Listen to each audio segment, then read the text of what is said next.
ඇසකට ෆෑස්ට් track එක study shots. සාදරයෙන් පිළිගන්නවා ස්ටඩි ෂොට්ස් YouTube channel එකට. channel එක subscribe කරලා නැත්නම් subscribe කරන්න.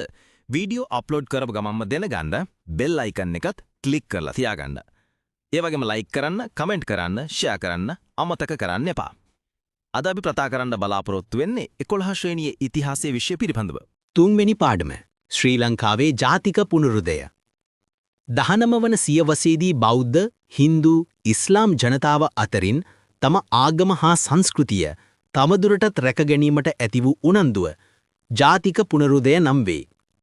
මිෂනාරි සංවිධාන 1804 සිට 1818 දක්වා මෙරට කිතු දහම ව්‍යාප්ත කිරීමේදී මිෂනාරි සංවිධාන ප්‍රමුඛ වී 1804 ලංකාවට පැමිණි ලන්ඩන් මිෂනාරි සංවිධානය ක්‍රියාත්මක වූයේ කොළඹ ප්‍රදේශය. 1812 බැක්ටිස් මිෂනාරි සංවිධානය ක්‍රියාත්මක වූයේ කොළඹ ප්‍රදේශය. 1814 සිට 1815 දක්වා වෙස්ලියන් මිෂනාරි සංවිධානය උතුරු නැගෙනහිර ප්‍රදේශවල ක්‍රියාත්මක විය. 1816 ඇමරිකන් මිෂනාරි සංවිධානය ක්‍රියාත්මක වූයේ යාපනයේ උතුරු ප්‍රදේශවලය. 1818 චර්ච් මිෂනාරි ව්‍යාපාරය කොළඹ, ගාල්ල, කල්පිටිය, මන්නාරම, මහනුවර ප්‍රදේශවල ව්‍යාප්ත විය. මිෂනාරි ආගම ව්‍යාප්ත වූ මාධ්‍යන් තුනකි.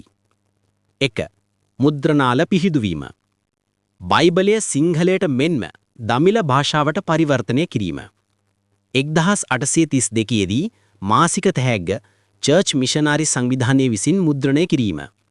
1840 ලංකා නිදානය ආගමික පුස්තිකා සංගමය විසින් මුද්‍රණය කිරීම. 1842 උරගල බැප්ටිස් සමාගමය විසින් මුද්‍රණය කිරීම. 2. දේශන. මිනිසුන් ගැවසෙන පන්සල් හා වෙළඳ පොළවල් කඩවීදී අසලදී දේශන කටයුතු සිදු කිරීම. 3. අධ්‍යාපනය. මිෂනාරි පාසල් ආරම්භය. රාජ්‍ය අනුග්‍රහ දීම. රාජ්‍ය සේවයට ඉංග්‍රීසි අනිවාර්ය වීම. සිංහල, හින්දු දරුවන්ට ඉංග්‍රීසි අධ්‍යාපනයට ක්‍රිස්තියානි දහම වැළඳ ගැනීම අනිවාර්ය වීම. ආගමික පුනරුදය ව්‍යාප්තියට බලපෑ හේතු. 1. පිළිම වන්දනාව නිස්සරු දෙයක් ලෙස කියාපෑම. 2. සමාජ සිරිත් විරිත් විවේචනය කිරීම. 3. ස්වභාෂා අධ්‍යාපනයට රාජ්‍ය අනුග්‍රහය නොලැබීම. 4. දේශීය භාෂා නගා සිටුවීමේ අවශ්‍යතාව. බෞද්ධ පුනරුදේ ප්‍රවණතා. 1. පිරිවෙන් නැතිවීම. 2. බෞද්ධ පාසල් ඇතිවීම. 3. පූජනීය ස්ථාන සුරැක ගැනීම. 4. මුද්‍රණාල පිහිටුවීම. 5. පුවත්පත් නිර්මාණය කිරීම. 6. ප්‍රසිද්ධ වාද විවාද. පංච මහා වාද. 1865 බද්දෙගම වාදය.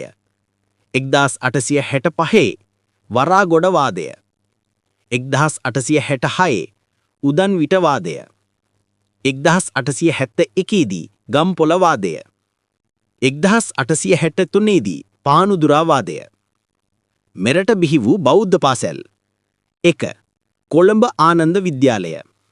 2. මහනුවර ධර්මරාජ විද්‍යාලය. 3. ගාල්ල මහින්ද විද්‍යාලය. 4. මාතල විජය විද්‍යාලය. 5. ගම්පොළ ජිනරාජ විද්‍යාලය. 6. මාතර රාහුල විද්‍යාලය. හෙන්රි ස්ටීල් ඕල්කොට්තුමාගේ ආගමනය පානුදුරා වාදය පිළිබඳව විදේශ පුවත්පත්වල දැක බුදුදහම ගැන සිත පැහැදී ඇමරිකානු ජාතික ඕල්කොට්තුමා ලංකාවට පැමිණිය. 1880 ජුනි මාසයේදී කොළඹ පරම විඥාර්ථ සමාගම පිහිටුවා එහි ශාඛා ගාල්ල, මහනුවර, රත්නපුර පිහිටුවිය. මොහුගේ සේවා අතරට බෞද්ධ පාසල් අරමුදක් පිහිටුවා කොළඹ ආනන්ද විද්‍යාලය පිහිටුවීම. වෙසක් පොහොය රජයේ නිවාඩු දිනයක් බවට පත් කිරීම. බෞද්ධ කොඩිය නිර්මාණය කිරීම. හා ඉරිදා දින දහම් පාසල් ආරම්භීම. බෞද්ධ පිරිවෙන් හා බෞද්ධ අධ්‍යාපනයේ ඇති කිරීමේ ප්‍රවණතා. දේශීය උගතුන් පිරිසක් බිහිවීම. ලේඛකයන් පිරිසක් බිහිවීම. බෞද්ධ පුනරුදය සමග සිදු වූ සමාජීය වෙනස්කම්. අමද්‍යප ව්‍යාපාරය. මත්පැනින් රට මුදවා ගැනීමට අමද්‍යප ව්‍යාපාරය බිහිවිය. ඊට නායකත්වය අනගාരിക ධර්මපාලතුමා, පියදාස සිරිසේන, ජෝන් ද සිල්වා ලබ දුන්නේය.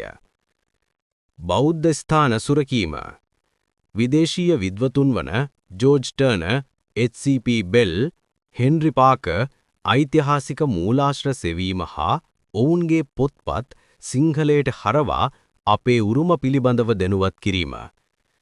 වලිසිංහ හරිශ්චන්ද්‍ර මහතා අනුරාධපුර පූජනීය ස්ථාන සුරකීමේ ව්‍යාපාරය ආරම්භීම. අනගාരിക ධර්මපාලතුමා බුද්ධ ගයාව බේරා ගැනීමට මහා බෝධි සමාගම පිහිටවීම. ජනයා තුල දේශානුරාගය දැනවීම. අනගාരിക ධර්මපාලතුමා දේශන පැවැත්වීම, සිංහල ජාතිය සිංහල බෞද්ධයා පුවත්පත ආරම්භ කිරීම. පියදාස සිරිසේන නවකතා පුවත්පත් මගින් විදේශ සංස්කෘතිය විවේචනය කිරීම. හින්දු ආගමික පුනරුදය. ආරුමුගම් නාවලර්තුමා යාපනයේ මුද්‍රණාලයක් පිහිටවා උදයභානු පුවත්පත ආරම්භීම.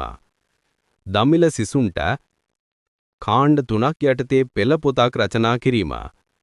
පෙරිය පුරාණම්, ස්කන්ධ පුරාණම් වැනි පුති පරිවර්තනය. 1849 දී වන්නපොණේ ශෛව ප්‍රකාශන විද්‍යාලය ආරම්භ කිරීම. ශෛව පරිපාලන සභාව, හින්දු අධ්‍යාපන සභාව මගින් පාසල් ආරම්භ කිරීම.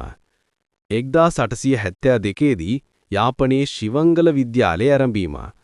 වර්තමානයේ එය යාපනයේ හින්දු විද්‍යාලය නම් වේ. පොන්නම්බලම් රාමනාදන් පරමේශ්වර විද්‍යාලය හා රාමනාදන් විද්‍යාලය පෞද්ගලික ධන පරිත්‍යාගයෙන් ආරම්භ කිරීම. ක්‍රූ මැකලම් ව්‍යවස්ථාදායකයේ ප්‍රථම උගත් ලාංකිකයා වීම. 1815 දී සිංහල මුස්ලිම් කෝලාහලයේදී බෞද්ධයින් වෙනුවෙන් හඬ නැගීම. පුන්නම්බලම් අරුණාචලම් 1853 දී උපත ලැබූ එතුමා ඉංග්‍රීසීන්ගෙන් නිදහස ලබා ගැනීමේ දේශපාලන අරගලයට එකතු වී කටයුතු කළේය. 1919 දී ලංකා ජාතික සංගමයේ පිහිටවීමේ පුරෝගාමියා හා ප්‍රථම සභාපති වීම. ඉස්ලාම් ආගමික පුනරුදය. එම්.සී. සිද්දිලෙබ්බේ ඉංග්‍රීසි හා අරාබි භාෂාවන් ඉගෙන ගැනීමට මුස්ලිම් ජනතාව උනන්දු කරවීම. 1882 දී නේසන් පුවත්පත ආරම්භීම. කොළඹ සහිරා විද්‍යාලය ආරම්භ කිරීම. මද්රසා නම් මුස්ලිම් ආගමික පාසල් ප්‍රතිසංවිධානය කිරීම. ටී.බී. ජයා මහතා වෙල්ස් කුමර විද්‍යාලය හා නන්ද විද්‍යාලය තුල ගුරුවරයෙකු වශයෙන් සේවය කිරීම. සහිරා විද්‍යාලයේ ශාඛා රට පුරා ස්ථාපනය කිරීම. දේශපාලකයෙකු ලෙස මුස්ලිම් ජනතාවට වටිනා සේවයක් ඉටු කිරීම. ඔන්න එහෙනම් අපි අද පාඩම සාරාංශ කරලා වැදගත්ම කරුණු කියලා දුන්නා. ඔයාලට වීඩියෝ එකෙන්ම ෂෝට් නෝට්ස් හදා ගන්නත් පුළුවන්. එහෙනම් අපි ඊළඟ පාඩමෙන් මුණ ගැහෙමු. මේ ස්ටඩි ෂෝට්ස්